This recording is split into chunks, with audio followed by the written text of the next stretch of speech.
요즘 제가 계속 가장 많이 기도하고 고민하는 제목이 있다면 바로 우리 성도들이 믿음이 잘 자라서 하나님 앞에 정말 존귀한 자로 쓰임받고 하나님의 영광이 되는 그런 사람이 되기를 기도하고 있습니다. 제가 앞으로 은퇴하면 어디서 뭘 하고 어떻게 먹고 살아야 되나 이런 거 생각하지 않습니다. 또 우리 아이들 어떻게 하면 시집 보낼 수 있을까 이런 거 고민하지 않습니다. 늘 제 마음에 갖는 가장 큰 기도의 제목이자 관심은 어떻게 하면 우리 성도들의 그 믿음이 잘 자랄 수 있을까. 뒤집어서 생각해 보면은 참 우리가 믿음이 자란다는 거, 하나님을 더욱 사랑하게 된다는 것이 너무나 어려운 일이기 때문에 그것이 가장 큰 기도의 제목이고 관심사라고 말씀드릴 수 있습니다. 물론 평소에 제가 이 마태복음 13장 말씀, 씨 뿌리는 비유를 처음 깨닫고 나서 우리가 단순히 성경 공부를 많이 한다고 우리의 믿음이 자라지 않는다는 것을 알게 되었습니다. 우리가 신앙이 자라고 하나님을 더 사랑하게 되려면 우리의 마음밭이 문제다. 그 마음밭에 가라지가 막 자풀이 나 있고 돌이 가득 차면 아무리 좋은 말씀, 아무리 능력의 말씀을 듣거나 배워도 그것이 다 소용이 없음을 깨달았습니다.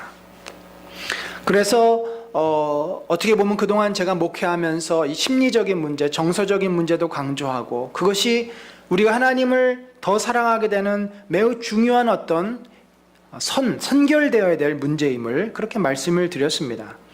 그런데 요즘 제가 다시 한번 깨달은 것이 있습니다. 그것은 뭐냐면 그런 어떤 심리적이고 정서적인 거 이전에 말하자면 그 위에 이렇게 부서져 있는 돌덩어리 밑에 우리의 마음을 짓누르고 있고 우리의 마음을 무겁게 가득가득 채우고 있는 큰 돌덩이, 바위 같은 큰 돌덩이가 있는데 그것이 바로 우리가 살고 있는 이 시대의 정신, 시대의 세계관이라는 것입니다. 여러분, 요즘 우리가 귀한 하나님의 말씀 누가복음을 같이 나누고 있죠. 누가복음을 읽다가 또 제가 깨달았습니다. 참 누가라고 하는 분은 예수 그리스도를 진심으로 사랑하고 예수 그리스도처럼 살기를 원했던 분이구나. 그것이 바로 제자도입니다. 누가복음을 읽다 보면은 정말 예수 그리스도처럼 살고자 하는 그의 열망을 자꾸 발견하게 되고 한편으로는 이 말씀을 성도들이 듣고 또 배웠을 때 얼마나 이 말씀을 마음 가운데 공감하며 은혜로 받아들일 수 있을까? 부담스러워하지는 않을까? 과연 우리가 이 누가가 우리에게 전해준 그 제자의 삶을 얼마나 사모하면서 그렇게 살 수 있을까? 한편으로는 염려도 됐습니다. 과연 얼마나 그것이 성도들의 마음에 영향을 줄 수 있나? 여러분, 과연 이 시대를 살아가는 우리들이 어떤 이런 말씀을 접하고 얼마나 우리 믿음이 자랄 수 있는가, 더욱더 하나님을 사랑하게 되는가, 여기에 대해서 우리가 고민하지 않을 수 없다는 거죠. 누가복음 아니라 로마서, 어떤 귀한 말씀을 들어도 과연 그 말씀이 우리를 하나님의 사람으로 변하게 할 수 있을까? 여러분, 우리는 예수님을 구세주라고 고백합니다. 그 고백에는 거짓이 없다고 저는 믿습니다. 진정으로 우리가 고백합니다. 하나님을 창조주시오, 우리를 낳으시고 기르시고 우리를 구원하신 아버지라 고백합니다. 저 그 고백도 진실하다고 믿습니다. 우리의 진실한 고백, 우리가 그렇게 진실하게 고백하는데 과연 우리가 고백한 것처럼 하나님을 창조주로 생각하면은 지금처럼 하나님을 가볍게 여길 수 있을까? 지금처럼 신앙이 우리 삶의 무게중심이 그렇게 없을 수 있을까? 그런 생각을 해봅니다. 사실 우리는 누구의 말씀에 감동을 받고 은혜를 받아도 여전히 하나님보다 내 삶이 더 소중합니다. 내 건강이 더 중요하고, 내 가정이 더 중요하고, 내 직장이 중요하고, 내 일이 중요하고, 내 시간과 내 쉼과 내 여가가 더 중요합니다. 왜 그럴까요? 왜 우리가 아무리 교회에서 신앙생활을 하고 뭔가를 배우고 깨닫고 은혜를 받아도 여전히 나의 삶은 변화되지 않은 채 내 것을 소중하게 여기면서 살아가고 있을까요? 그것은 바로 우리 마음 깊은 곳에 우리의 믿음을 방해하는, 우리의 믿음이 자라나는 것을 방해하는 큰 이 돌덩이가 있기 때문이라고 생각을 합니다. 저는 그래서 이 문제가 우리 안에 해결되지 않으면 정말 오랫동안 신앙생활을 하고 교회를 다녀도 제자리 걸음에서 크게 벗어날 수 없다라는 확신을 갖게 됩니다. 오늘 우리가 읽은 씨 뿌리는 비유의 메시지는 분명합니다. 뭡니까? 믿음이 자라고 예수 그리스도를 닮아가고 하나님 앞에 부르심대로 살려면 뭐가 제일 중요하죠? 물론 복음의 씨앗이 뿌려져야 됩니다.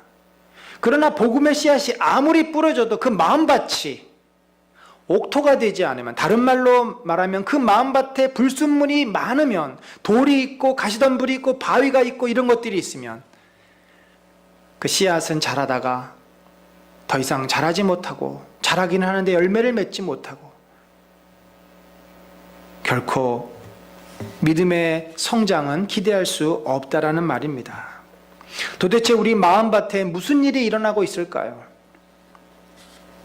저는 그래서 이 씨 뿌리는 비유를 오늘 말씀을 드리고, 앞으로 얼마가 될지 모르겠지만 이 세계관의 문제, 그리고 우리가 인생을 살아가면서 가장 소중하게 여겨야 될 우리 인생의 가장 중요한 가치관이 무엇인지를 함께 좀 당분간은 살펴보려고 합니다. 이 문제가 적어도 정리가 되고 나서야, 그리고 하나님 말씀을 들을 때 그 말씀은 우리에게 능력이 되고 은혜가 될 수 있습니다.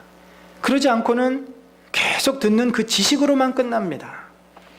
오늘 이 말씀, 이런 배경에서 예수님께서 하신 비유입니다. 여기 보면은 이 이스라엘의 농부가 저렇게 씨를 뿌리는데, 지금 씨 뿌리는 밭이 어떻습니까? 우리가 생각하는 그런 흙밭이 아니에요. 돌밭입니다. 돌밭. 이스라엘은 워낙 땅이 좋지가 않습니다. 저런 돌이 너무 많아요. 저거 돌을 다 골라내고서 옥토를 만들 수가 없습니다. 그러니까 어떤 의미에서 복불복인 거죠. 저렇게 씨를 뿌려놓고 그 밑에, 겉에만 돌이 있고 그 밑에 흙이 많으면 거기에는 이제 씨앗이 자랄 것이고, 겉에는 흙인 줄 알았는데 그 밑에 돌이 있으면 자라다가 그만 타버리고 죽게 되겠죠. 이런 어떤 배경에서 예수님은 지금 씨 뿌리는 비유를 말씀을 하고 있습니다. 첫 번째 비유에 보면은 씨를 저렇게 뿌리다가 뭐 대충 뿌리다 보니까 사람들이 밟고 다니는 그런 길 위에 씨가 떨어질 수 있습니다. 그런 씨는 마태복음, 다른 복음에 보면은 새들이 와서 이렇게 먹었다고 표현되고 있는데, 바로 이 새는 사탄을 의미합니다. 그러니까 복음을 듣긴 듣지만 그 마음에 가득 찬 악한 마음과 세상의 가치관으로 인해서 도무지 그 말씀을 받아들이지 않는 거죠. 우리가 전도를 해보면 씨알이 먹히지 않는 사람이 있습니다. 택도 없는 사람들이 있어요. 이미 그 마음이 악으로 가득 차 있고 교만함으로 가득 차 있고 세상의 가치관으로 가득 차 있어서 전혀 복음의 어떤 복자도 들어갈 수 없는 사람들이 있습니다. 안타까운 사람들이죠. 두 번째 마음밭을 보면은 돌밭이라고 되어 있습니다.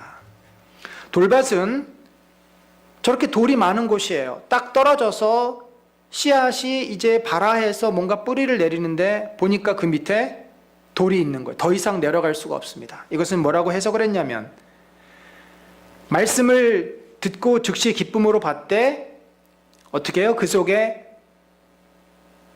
뿌리가 없어 잠시 견디다가 말씀으로 말미암아 환난이나 박해가 일어날 때, 그러니까 예수를 믿는 것 때문에 불편한 일이 생기고 고난이 생기고 어려움이 생기면, 아니 나는 예수님이 복 주신다고 해서 교회 나왔는데, 예수 믿으면 뭐든지 다 잘 될 줄 알았는데 왜 나한테 이런 일이 생기는 거야 하면서 하나님을 원망하고 교회를 안 나오는, 그러니까 조금이라도 힘든 일이 있으면 하나님에게 그 모든 화살을 돌리는 마음밭이라는 거죠. 사실 우리가 겪는 이 고난, 어려운 일들이 하나님께서 우리에게 주신 겁니까? 우리 스스로 자처한 것이 대부분입니다. 인간이 죄인이어서 발생되는 문제인 거죠. 세 번째 밭은 어떤 밭입니까? 가시떨기 밭이라고 되어 있습니다. 그러니까 그 밭은 돌은 없지만 그 밭 아래 가시떨기 뿌리들이 있어서 결국은 이 씨앗이 자라다가 그 뿌리가 그 씨앗의 양분을 다 뺏어 먹고 이 씨앗이 자라지 못하는, 그것은 예수님이 이렇게 해석했습니다. 세상의 염려와 재물의 유혹에 말씀이 막혀 결실하지 못하는 자요. 우리가 교회를 나옵니다. 신앙생활을 합니다. 봉사도 합니다. 그런데 늘 마음에 뭐가 있어요? 세상에 대한 염려, 재물에 대한 유혹, 근심이 늘 떠나지 않습니다. 그러다 보니까 말씀을 내가 받고 말씀대로 사는 것이 어려운 거죠. 결국 여러분, 이 모든 것이 무엇일까요? 사단의 시험, 사단의 방해, 그리고 우리가 겪고 있는 고난, 세상에 대한 염려, 근심, 그리고 재물에 대한 유혹, 탐심. 여러분, 이것들은요, 다 세상 사람들이 지금 경험하고 겪고 있는 것들입니다. 사탄은 늘 우리를 시험해요. 하나님을 의심하게 만들고 하나님을 귀찮은 존재로 생각하게 만듭니다. 아, 내가 왜 그래야 되는데. 우리는 그 시험에 늘 흔들리면서 이 땅에서 어떻게 먹고 어떻게 살지 늘 염려합니다. 물질에 대해서 마음이 빼앗기면서 흔들거리면서 살고 있습니다. 여러분, 결국 본문에서 말하는 이 모든 씨앗이 자라지 못하는, 복음이 자라지 못하게 하는 방해거리들은 뭡니까? 바로 세상 사람들이 가지고 있는 모습, 그들의 가치관이고 그들의 생각들입니다. 사람들은 늘 이 어두움의 세력 속에 살아갑니다. 그것을 더 좋아합니다. 겉으로는 아닌 척하지만 어두움의 그 세력이 주는 짜릿함과 그 쾌락을 추구합니다. 사람들은 믿지 못합니다. 불신이 가득 차 있습니다. 그리고 늘 그들은 두려워하고 염려하고 근심합니다. 그래서 오늘을 더 열심히 삽니다. 더 많이 모읍니다. 돈과 권력과 성공을 추구합니다. 이것은 과거나 지금이나 앞으로 미래도 바뀌지 않습니다. 이것이 바로 오늘날 이 세상 사람들이 살아가는 가치관입니다. 그러니까 우리가 그 세상 사람들의 가치관과 똑같이 살아갈 때, 그들의 가치관대로 우리가 영향을 받을 때 우리는 믿음이 절대로 자랄 수 없다라는 겁니다.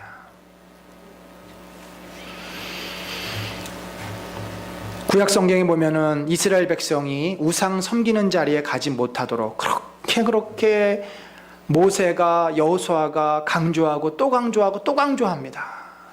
그렇게 되면 너희가 그 땅에서 신속히 멸망하리라. 그게 뭐예요? 하나님께서 너희에게 주신 하나님 나라의 가치관, 그 세계관을 너희가 이제 마음에 품고 그대로 살아야지. 너희가 만약에 우상을 섬기고 바알을 섬기는 세상의 가치관대로 따라가고 애굽의 옛날의 그 가치관, 그것대로 따라가면 너희가 반드시 멸망할 것이다. 지금도 마찬가지입니다. 로마 시대, 모든 것이 발달된 이 시대에도 똑같아요. 사람은 바뀌지 않습니다. 문제는 우리가 이 가치관에 너무나 많은 영향을 받고 있다는 것이 문제입니다. 그 시대마다 그 시대 정신이 있는데 그것은 늘 사탄이 지배하는 시대 정신이에요. 로마 시대에는 어땠습니까? 그때 너희는 그 가운데서 행하여 이 세상의 풍조를 따르고, 이 세상의 풍조가 뭐예요? 에베소 사람들의 마음을 지배하고 있고 로마 시대 사람들의 마음을 지배하고 있던 그 풍조가 뭡니까? 공중의 권세 잡은 자가 뭘 했어요? 그들을 어두움 가운데로 몰아가고 타락하게 하고 싸우게 하고 탐욕 가운데, 탐심 가운데, 정욕 가운데 살게 하고, 똑같은 거죠. 갈라디아에서는 또 이렇게 표현합니다. 이 악한 세대, 그리스도께서 하나님 곧 우리 아버지의 뜻을 따라 이 악한 세대에서 우리를 건지시려고 우리 죄를 대속하기 위해 자기 몸을 주셨다. 여러분, 만약에 예수 그리스도께서 우리를 위해 자기 몸을 주시지 않았으면 우리도 이 악한 세대 가운데 저주 속에 살다가 죽어야 하고 심판을 받아야 합니다. 이 세대가 얼마나 악합니까? 이 시대에 진정한 사랑이 있고 진정한 정의가 있고 진정한 인권이 있습니까? 겉으로는 바뀌는 것 같지만 별로 바뀐 것이 없습니다. 결국 여러분, 세계관이란 우리가 세상을 보는 눈이에요. 그러니까 그 세계관 속에는 나의 가치관도 들어있고 윤리의식도 들어있고 우리가 공유하는 문화, 그리고 우리가 습관처럼 살아가는 관습, 우리의 마음에 있는 정서, 이 모든 걸 다 포함한 게 세계관이라는 단어입니다. 인도라고 하는 나라는 참으로 신비스럽고 우리가 도무지 이해할 수 없는 나라입니다. 인도는 힌두교를 믿는 나라인데, 힌두교라고 하는 것은 범신론입니다. 만물에 신이 있다고 봐요. 그래서 그들은 소도 우상시합니다. 특별히 이 암소를 신성시해서 소고기를 먹지 않을 뿐더러 소가 지나가면 멈춰서 소가 갈 때까지 기다립니다. 겐지스강은 신의 강입니다. 그 강물은 매우 신성한 물입니다. 그래서 그 사람들은 이 겐지스강에 들어가서 목욕을 하고 그 물로 자기를 거룩하게 만듭니다. 신의 영감을 받습니다. 그런데 그 겐지스강 물이 어떻습니까? 온갖 쓰레기와 악취와, 심지어 저 사람들은 시신을 저 강 위에 떠내보냅니다. 시체가 떠다니는 곳이 바로 저 겐지스강이에요. 그러니까 이 서양 사람들이, 우리나라 사람들이 저 사람들의 삶을 보면 도무지 이해할 수가 없어요. 어떻게 저렇게 살지? 저들이 믿는 어떤 내세와 현실이 연결되어 있습니다. 그런 세계관을 가지고 있어요. 저 겐지스강을 더럽다고 생각하지 않습니다. 물론 실제적으로 더럽죠. 그러나 그들의 믿음, 그들의 세계관 속으로 보면은 저 강은 신성한 강입니다.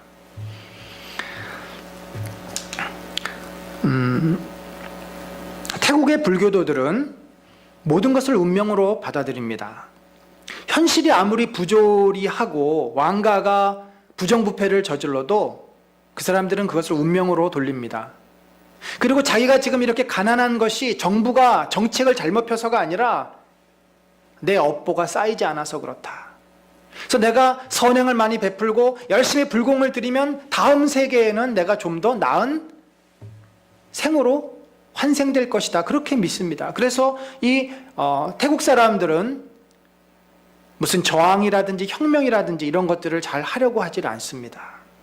그저 현실에 순응하며 살려고 합니다. 여러분, 우리나라의 세계관은 어떨까요? 특별히 이 동남아 3개국, 동북아 3개국, 중국, 한국, 일본은 이 동남아 쪽 불교 국가들하고 좀 다릅니다. 독특한 문화가 있어요. 그것은 뭐냐면 매우 현실적인 세계관을 가지고 있습니다. 매우 현실의 삶이 중요한 세계관을 가지고 있습니다. 쉽게 말해서 먹고 사는 것이 가장 가치 있고 소중하다고 생각합니다. 내세에 대한 소망이나 기대감은 별로 없습니다. 우리가 잘 아는 중국은 유교를 만든 나라입니다. 지금으로부터 무려 4,5천 년 전에 공자, 장자 다 이런 사람들이 중국 사람들이고 그 사람들이 유교를 만들었고, 근데 그 사람들의 질문은 뭐냐면 이 땅의 삶도 내가 모르는데 어떻게 죽은 다음의 삶을 알겠느냐. 그저 이 땅의 삶이나 잘 살아라. 중국이 지금 저렇게 혈안이 돼서 세력을 확장하는 것, 이 땅에서의 삶을 잘 살려고 하는 그들의 욕망에서부터 시작이 된 것입니다. 그러니까 공산주의가 중국을 지배해도 공산주의의 그 유물론만 받아들이고 다른 것은 중요하지 않아요. 정신적인 것은 다 버립니다. 경제적인 것만 그들이 취합니다. 우리나라 사람들도 저는 다르지 않다고 봅니다. 우리나라의 가장 기본적인 가치관은 유물론입니다. 눈에 보이는 것, 물질적인 것을 가장 중요하게 생각합니다. 먹고 사는 것이 너무나 중요해요. 여러분, 우리나라가 아무것도 없는 나라였습니다. 식민지였습니다. 전쟁을 몇 번이나 치렀던 나라입니다. 그런데 지금 세계 경제 8위, 9위, 어마어마한 발전이죠. 이런 발전이 무슨 동력으로, 무슨 동기로 이루어졌습니까? 잘 먹고 잘 살자. 새마을운동. 그게 우리나라 사람들의 정서예요. 가장 중요한 가치관이에요. 그래서 우리는 의류, 화장품, 또 유행에 관련된 산업들이 아주 발달되어 있습니다. 그게 너무 중요한 거, 보이는 게 중요하고 현재 내 눈앞에 있는 것들이 너무 중요한 그런 나라에 우리가 살고 있습니다. 물론 이것은 매우 장점입니다. 근데 문제는 이것만 있다는 것이 문제죠. 내면을 성찰하고 돌아보는 사상이나 철학이 우리나라에서는 발달될 수가 없습니다. 왜 노벨 문학상 그것도 노벨 문학상 수상 후보로 꼽혔던 고은 시인의 그 진정한 모습이 뭡니까? 성추행자라고 하는 낙인이 찍힌 채.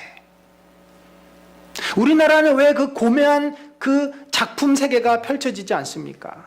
이 나라에는 인문학이 없습니다. 기초과학이 없습니다. 그저 사람들은 바쁘게 먹고 살고 잘 살고 여기에만 온통 신경을 쓰고 내 외적인 것만, 보이는 것에만 관심을 갖지.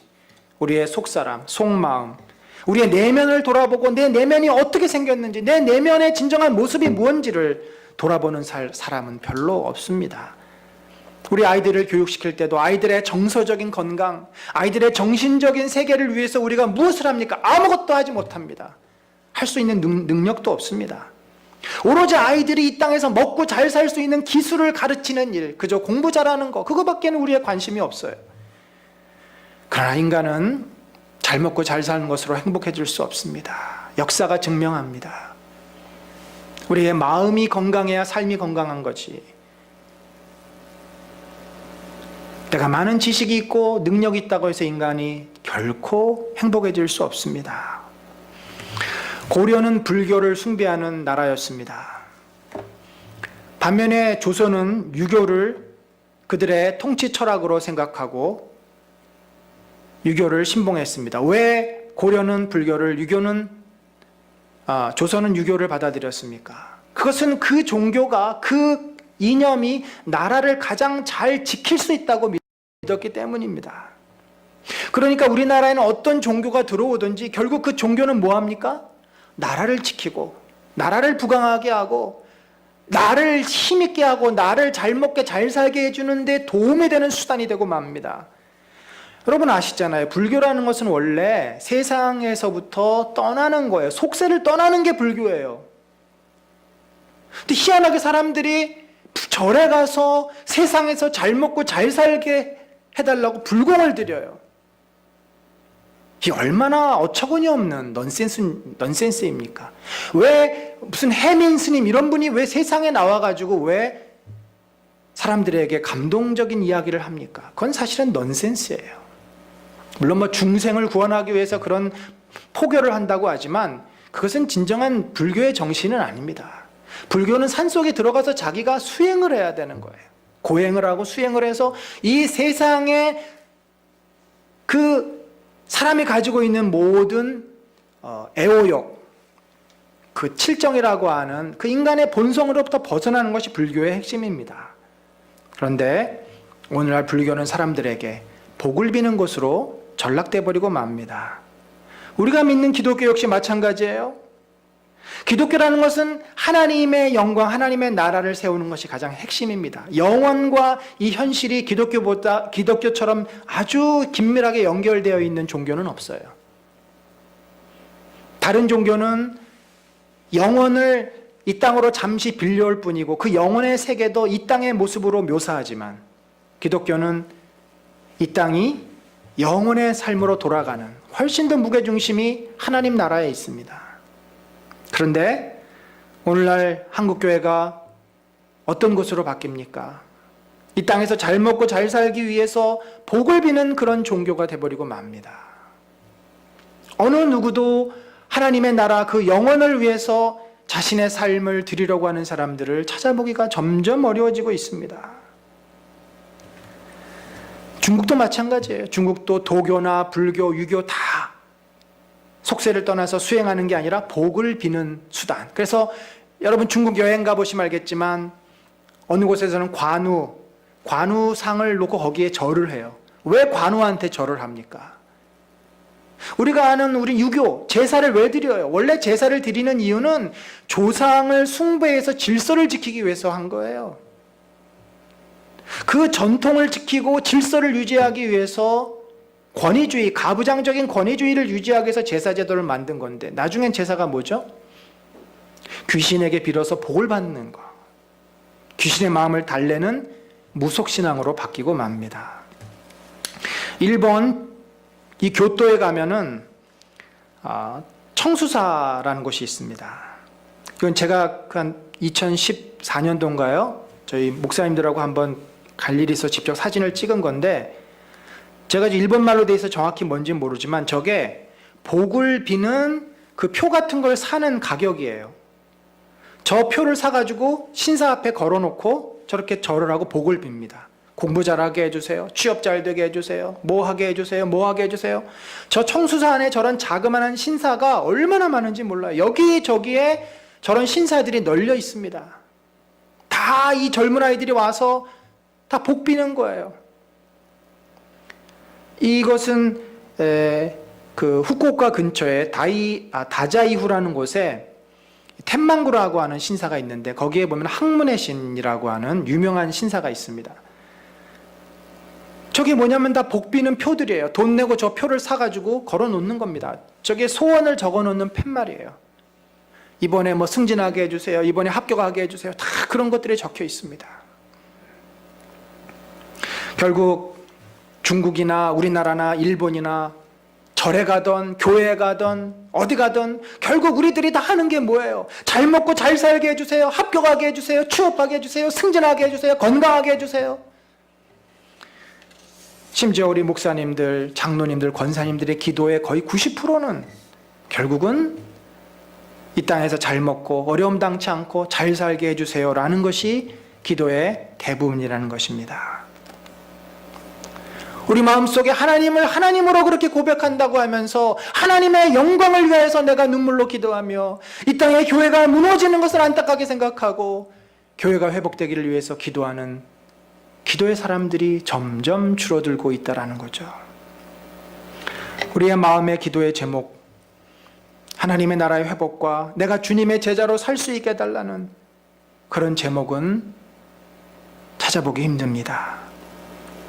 여러분, 결국 우리의 이 세계관이 바뀌고 우리가 세상을 보는 눈이 바뀌고 우리의 가치관이 바뀌지 않으면 우리는 끊임없이 계속해서 이 시대 사람들처럼 똑같이 세상의 것에 대한, 세상의 것을 위한, 세상을 위해서 사는 사람들이 되고 맙니다. 여전히 내 일이 중요하고 내 이익이 중요하고 내 돈이 중요하고, 그래서 우리가 교회에서 배우고 듣고 교회에서 경험하는 하나님에 대한 이야기들, 하나님의 나라, 제자의 삶, 이런 것들은 그냥 하나의 지식으로 끝나버리고 말게 됩니다. 골로새서에 보면은 바울이 그렇게 골로새 교인들을 향해서 경고하는 말씀입니다. 누가 철학과 헛된 속임수로 너희를 사로잡을까 주의하라. 그 로마 시대에 수많은 철학과 수많은 신화와 세상의 가치관으로 또 이단의 사설로 그들의 마음을 빼앗을까 조심하라는 거죠. 이것은 사람의 전통과 세상의 초던 학문을 따름이다. 우리들이 지금 가지고 있는 생각은 세상의 가치관입니다. 우리는 그리스도의 가치관, 그리스도의 세계관으로 변화되어지고 바뀌어져야 합니다. 그래서 로마서에 보면은, 우리 로마서 같이 한번 읽어보겠습니다. 시작. 너희는 이 세대를 본받지 말고 오직 마음을 새롭게 함으로 변화를 받아 하나님의 선하시고 기뻐하시고 온전하신 뜻이 무엇인지 분별하도록 하라. 여러분, 이 세대 타락한 시대입니다. 물질을 우상으로 하는 시대입니다. 왜 이 시대에 그 승리 같은 그런 연예인 나올 수밖에 없습니까? 그분만이 문제입니까? 이 나라의 정치인들, 경제인들은 그런 일을 하지 않습니까? 삼성가의 그 이부진 사장이 프로포폴 투약 혐의로 지금 언론에서 시끄러운 소리를 듣고 있습니다. 돈 있는 사람이 불법을 저지르면 그것은 눈 감아지고, 힘없고 백없는 사람이 불법을 저지르면 사회적인 이슈가 됩니다. 그것이 이 세상입니다. 우리가 잘 아는 이 세상입니다. 우리는 이 세상을 본받아서는 안 됩니다. 그 세상의 조류에 나도 모르게 어렸을 때부터 부모로부터 들어왔던, 너는 잘 먹고 잘 살아야 돼, 너 공부 열심히 해서 성공해야 돼, 그리고 그 부모 세대부터 계속 물려져 왔던 이 땅에서 삶이 가장 중요하고 출세가 중요했던 우리 시대의 우리의 가치관. 저도 저희 어머니로부터 장로가 돼서 교회 지으면 되지 왜 목사가 되려고 해요? 그 소리 수도 없이 들었어요. 지금도 뭐라 그러시냐면, 너희 교회 언제 부흥하니? 언제 부흥해서 큰 교회 되니? 여전히 저희 어머니의 그 머릿속에는 세상의 가치관으로 가득 차 있습니다. 우리는 이 시대를 넘어서야 합니다. 우리의 마음이 새롭게 되어야 해요. 그것이 참으로 악한 사탄의 생각이고 사탄의 가치관이라는 확신 아래 우리가 변화되어서 하나님이 정말 나에게 무엇을 원하시는지, 하나님의 정말 뜻이 무엇인지, 하나님이 정말 기뻐하시고 우리가 따라야 될 삶이 무엇인지 우리들이 깨닫고 따르지 않으면 우리는 계속해서 이 세상의 세계관 속에 끌려다닐 수밖에 없습니다. 골로새서는 새 사람을 입었으니 이는 자기를 창조하신 이의 형상을 따라 지식에까지 새롭게 하심을 입은 자라고 말을 합니다. 여러분, 우리는 주 안에서 새로운 피조물이 됐습니다. 더 이상 썩어질 세상의 가치관을 따라서는 안 됩니다. 그 세상의 가치관의 끝은 멸망이요 파멸이라고 성경이 분명히 말씀을 합니다. 우리가 새 사람이 되었으면 우리의 지식에까지, 우리의 가치관, 사고, 습관, 우리의 모든 그 삶의 모습까지 새롭게 변화되어야 한다고 말씀을 합니다. 저는 다음 주부터 시간 되는 대로 기독교 세계관에 대해서 여러분과 함께 나누려고 합니다. 기독교 세계관은 사실 어렵지 않습니다. 하나님께서 이 세상을 구원해 나가시는 그 순서를 우리가 잘 기억하고 그 세상을 볼 때, 나를 볼 때, 인간을 볼 때 그 기독교 세계관의 눈으로 바라보면 됩니다. 기독교 세계관의 가장 큰 네 가지 틀은 창조, 타락, 구원, 그리고 완성입니다. 여러분, 이 네 가지 틀로 사람을 이해해 봅시다. 예를 들면 우리는 하나님으로부터 창조된 피조물입니다. 인간이 피조물이라면 나를 창조하신 하나님을 어떤 자세로 대해야 하겠습니까? 정말 하나님이 나의 주인이라는 분명한 의식과 그분의 그 다스림과 통치 아래 우리가 들어가야 합니다. 그런데 그 통치와 다스림에서 벗어난 것이 인간의 타락 아닙니까? 그래서 온 세상은 지금 타락한 상태로 놓여 있어요. 세상이 아무리 선을 말하고 윤리를 말하고 발전을 말해도 여전히 세상은 타락한 세상입니다. 타락한 세상의 끝은 뭐예요? 그 죄에 대한 심판과 멸망입니다. 여러분, 장례식장을 가보십시오. 예수 그리스도를 알지 못하는 장례식장은 저주고 멸망이고 불행입니다. 소망이 없습니다. 그게 인간의 지금 타락한 삶의 끝이에요. 그러면 이 타락한 세상을 하나님이 어떻게 하셨습니까? 사랑하셔서 다시 회복시키고 구원시키는 그 구원의 은혜. 그래서 우리는 그 타락한 세상 가운데 구원의 은혜로 인해서 이 교회 안에 들어온 것입니다. 그래서 우리는 회복되어지고 있어요. 우리가 비록 타락한 세상에 살지만 우리는 구원을 받았고 회복의 지금 과정 속에 있는 겁니다. 어디까지? 완성될 때까지.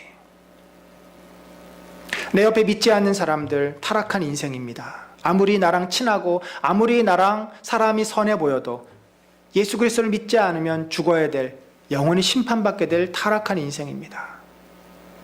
내가 정신을 바짝 차리고 하나님의 말씀 안에 머물지 않으면 이 타락한 세상 속에서 나는 계속해서 휘둘리게 됩니다. 완성을 향해서 가야 되는데 세상에 머물러 있으면 나는 완성되지 않은 채, 회복되지 않은 채 여전히 우리는 연약한 삶을 살아야 합니다. 사랑하는 성도 여러분, 우리는 정말 특별한 은혜를 받은 자들입니다. 하나님께서 우리를 사랑하셔서 이 세상의 어두움과 멸망과 저주 속에서 우리를 건지셨습니다. 그리고 우리를 새로운 삶으로 인도합니다. 그것이 하나님의 나라예요. 회복의 나라.